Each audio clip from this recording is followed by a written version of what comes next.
رمضان المبارک کے جو واقعات ہیں اس کے اندر ایک بہت ہی عظیم الشان واقعہ جس کے اندر بہت سارے پیغامات ہیں اور ہمارے لیے سیکھنے کی بہت ساری چیزیں ہیں،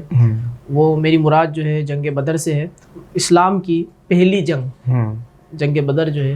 تو یقیناً اس کے اندر یہ موضوع تو ویسے بہت بڑا ہے، لیکن ہم کوشش کریں گے کہ چند ایک چیزیں اس میں آپ سے سیکھیں اور ہم گفتگو کریں اور چند ایک پیغامات اخذ کر کے اپنے ناظرین تک ہم پہنچائیں کہ جنگ بدر سے ہمیں کیا میسج ملتا ہے۔ تو پہلا پیغام اگر آپ کچھ جنگ بدر کے حوالے سے دینا چاہیں کہ سب سے پہلا جو پیغام ہے جنگ بدر کا وہ کیا ہے؟ پہلا پیغام ہے اطاعت۔ صحیح۔ صحابہ کرام علیہم رضوان سے جب رسول اللہ صلی اللہ علیہ وسلم نے رائے طلب کی کہ آپ بتائیں کہ اب یہ صورتحال ہے، جس قافلے کے پیچھے ہم گئے تھے تو اب وہاں پر جو ہے وہ جنگ کی صورتحال ہے، جہاد کرنا ہوگا۔ اب دیکھیے کہ اس وقت جو صورتحال تھی، کھجوروں کا موسم تھا اور وہ پک کر تیار ہو گئی تھی، ٹھیک ہے۔ ظاہر سی بات ہے کہ ہر شخص کو ایک مال کی طلب ہوتی ہے، فطری اعتبار سے ایک معاملہ ہوتا ہے، اور خاص طور پر وہ موقع کہ جب زیادہ مال آنا متوقع ہو، اور فصلوں کے معاملات میں تو ایسا ہوتا ہے کہ ٹائم لگا کر کے انتظار کیا جاتا ہے جناب فصل کے تیار ہونے کا، تو وہ فصل پک کر تیار ہو گئی تھی۔ لیکن رسول پاک صلی اللہ علیہ وسلم کے اس فیصلے کو دیکھتے ہوئے کہ آپ مشاورت و طلب فرما رہے تھے لیکن رجحان آپ کا واضح تھا، تو صحابہ کرام علیہ رضوان نے آپ صلی اللہ علیہ وسلم کی اطاعت کا وہ عظیم الشان مظاہرہ فرمایا کہ جسے تاریخ میں ایک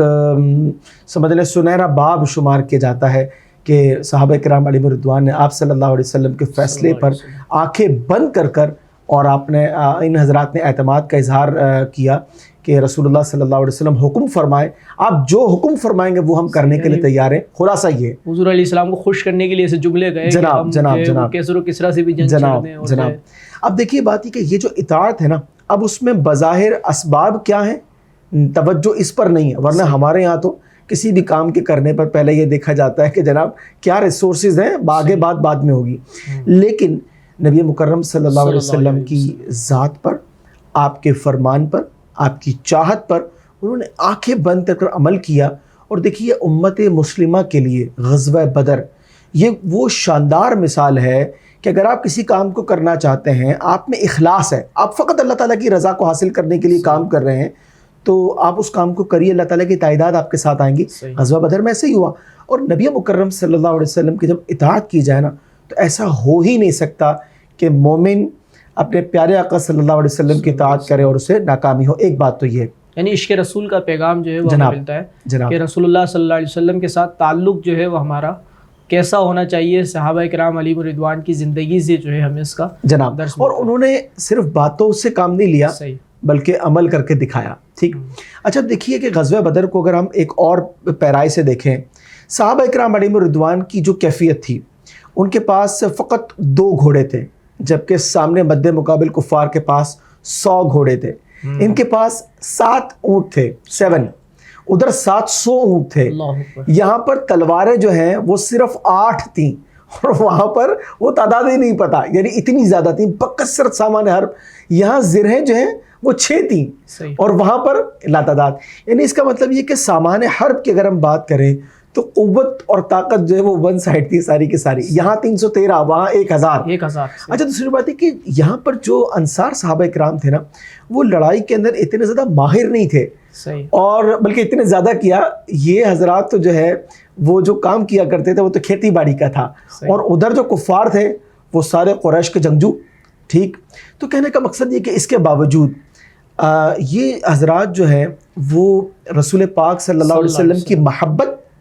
اللہ تبارک و تعالیٰ کی رضا کی طلب، اور جو وہ دل سے کام کر رہے تھے اس میں 100% اخلاص اپنے عروج پر تھا۔ صحیح، یعنی اگر اس کو یوں بھی ہم دیکھیں کہ 313 کا لشکر جو ہے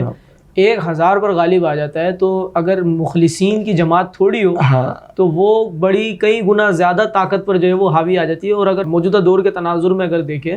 تو اس وقت بھی ہمارا مقابلہ جو مغرب کے ساتھ ہے، یورپ کے ساتھ ہے، کفر کے ساتھ ہے، تو اس میں بھی ہمارے پاس اتنے وسائل نہیں ہیں کہ ہم جو ہے بدی کا اور برائی کا مقابلہ کر سکیں۔ تو ممکن ہے کہ بہت سارے وہ لوگ کہ جو حق کی حمایت کے لیے، احقاق حق کے لیے، ابطال باطل کے لیے کام کرتے ہیں، تو کبھی مایوسی کے خیالات بھی آتے ہیں، کبھی جو ہے نا امیدی کی جو ہے کیفیت بھی انسان پر آتی ہے۔ تو جنگ بدر کو اگر دیکھ لیا جائے کہ اللہ تبارک و تعالیٰ کی رحمت اگر ساتھ ہو, اللہ تبارک و تعالیٰ کا فضل ساتھ ہو, تو پھر یہ جو عددی برتری ہے یہ کوئی حیثیت نہیں رکھتی. اللہ تعالیٰ نے فرمایا نا کم من فئۃ قلیلۃ غلبت فئۃ کثیرۃ بإذن اللہ. سبحان اللہ. یعنی اللہ کا فضل جب شامل حال ہو جائے نا تو پھر جناب جو تھوڑے ہوتے ہیں نا وہ زیادہ پر غالب آ جاتے ہیں. اب بات دراصل یہ ہے کہ آج ہم دیکھیں تو شیطان کے جو چیلے ہیں, یعنی جو شیطانیت پھیلا رہے ہیں, وہ تعداد میں بہت زیادہ ہیں, اور جو حق کا کام کر رہے ہیں, حق کی ترویج و اشاعت کر رہے ہیں, وہ تعداد میں تھوڑے ہیں. لیکن یہ تھوڑے زیادہ یہ ہم نہیں دیکھا کرتے, یہ ہماری ریت نہیں ہے. اچھا پھر ایک اور بات دیکھیے, غزوہ بدر کے اندر نبی پاک صلی اللہ علیہ وسلم چھڑی لے کر کے نشان لگا رہے ہیں کہ کل فلاں کافر یہاں گرے گا, کل فلاں کافر یہاں گرے گا, اور آپ صلی اللہ علیہ وسلم کے ان الفاظ کے نتائج کو اگلے دن یوں دیکھا گیا کہ کوئی ایک شخص جس کا نشان آپ صلی اللہ علیہ وسلم نے جہاں لگایا تھا اس سے بال برابر بھی وہ ہلا نہیں تھا. یعنی کیسی نگاہ مصطفیٰ ہے کہ واقعہ بھی رونما نہیں ہوا,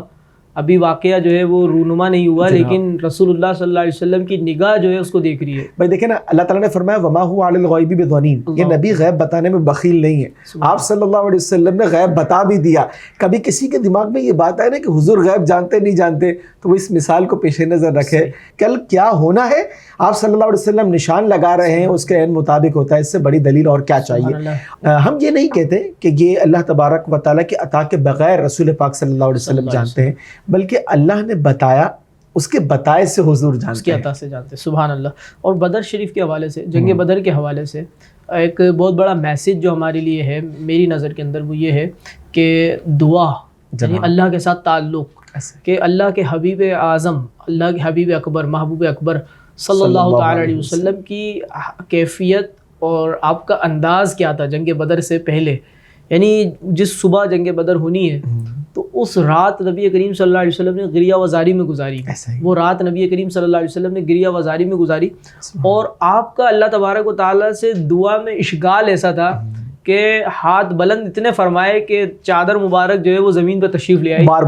بار, اور حضرت صدیق اکبر رضی اللہ تعالیٰ عنہ جو ہے وہ بارگاہ رسالت میں موجود ہیں, اور وہ چادر اٹھا کر جو ہے وہ کندھے پر رکھ رہے ہیں. تو اتنا جو ہے وہ دعا کے اندر آپ کا اشغال اور اللہ تبارک و تعالیٰ کے ساتھ تعلق کی کیفیت, تو دعا ظاہر ہے کہ تعلق کی کیفیت کو ظاہر کرتی ہے. اور آج ہمارا جو ہے دعا کے حوالے سے جو رویہ ہے, یعنی ہم دعا نہیں کرتے اللہ تبارک و تعالیٰ سے. یہاں پر میں ایک بڑی پیاری بات آپ کو عرض کروں دعا کے حوالے سے. ہمارا جو دعا کے حوالے سے رویہ ہے اس کو سمجھنے میں بڑی آسانی ہوگی. وہ یہ ہے کہ ہم پہلے ظاہری اسباب کو دیکھتے ہیں, ٹھیک ہے. اگر ظاہری اسباب موجود ہوں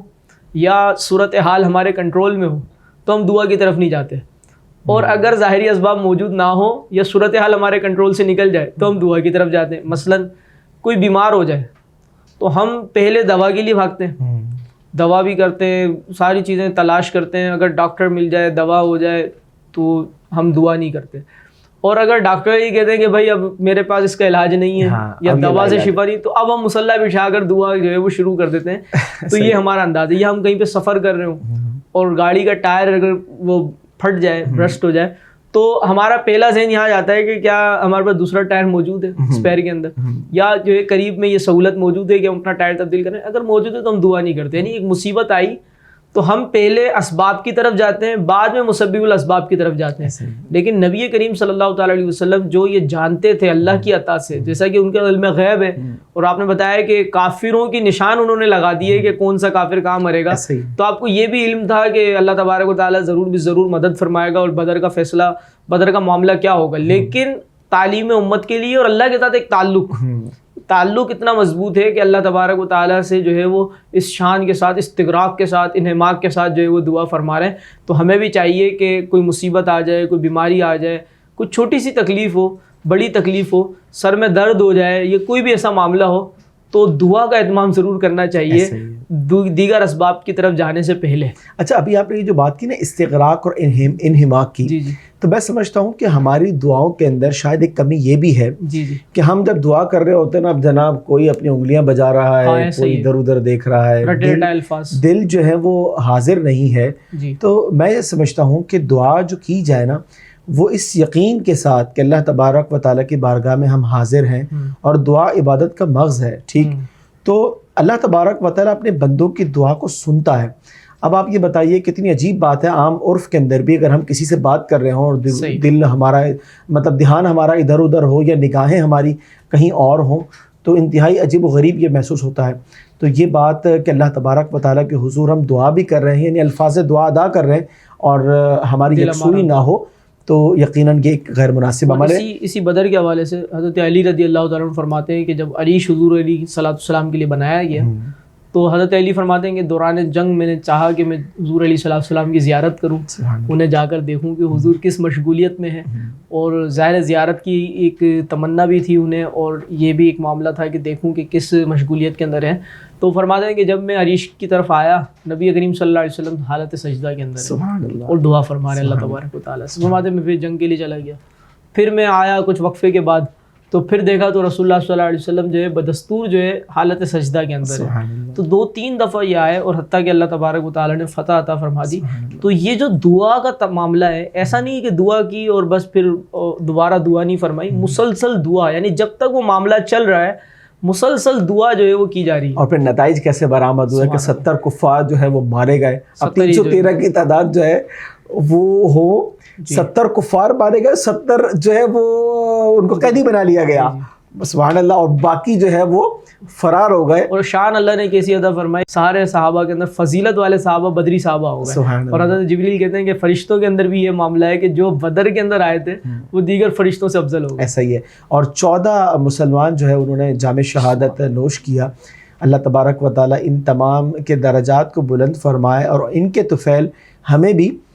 دین متین کے لیے قربانیاں دینے کی توفیق عطا فرمائے.